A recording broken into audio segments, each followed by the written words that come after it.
Hello，大家好，这里是阿杰，欢迎来到我最新一期的节目啊。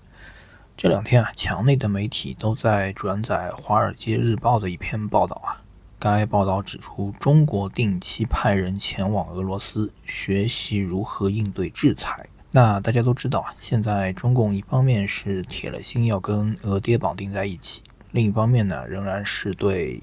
台湾念念不忘。那毫无疑问啊，其中任意一方面都会招来国际社会的制裁啊。对于这样的敏感信息啊，为什么中共仍然允许墙内的媒体发布呢？我认为这其中是中共有意在释放信号啊，我们早晚会开战的。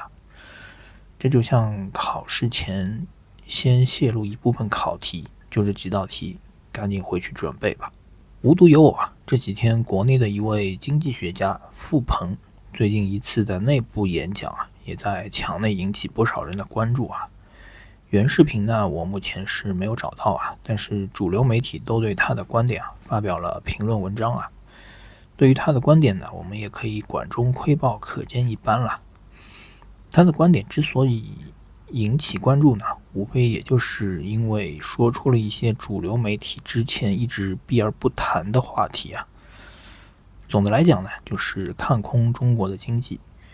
那以中共控制舆论的能力其实完全可以封杀相关的内容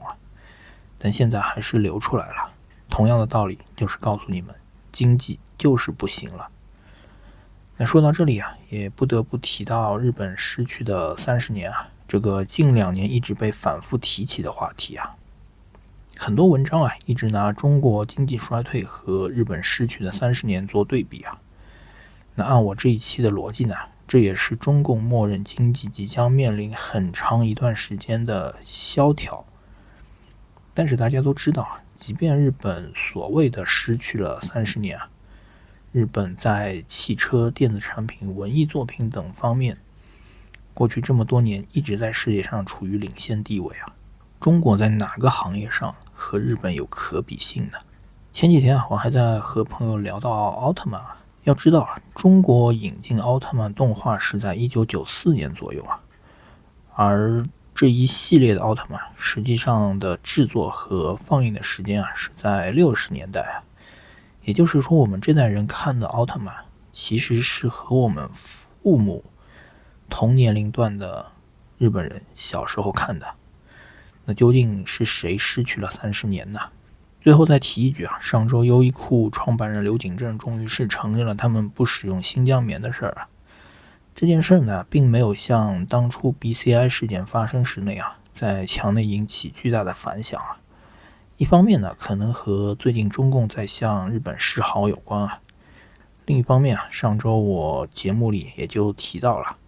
未来优衣库可能会撤出中国的这么一个情况所以呢，我认为这也不排除中共是为了之后优衣库全面退出中国而做的舆论准备那我不知道未来会不会有更多的外企被报道类似的内容总之呢，从目前的情况来看凛冬将至那这期呢就简单讲到这里吧，谢谢大家。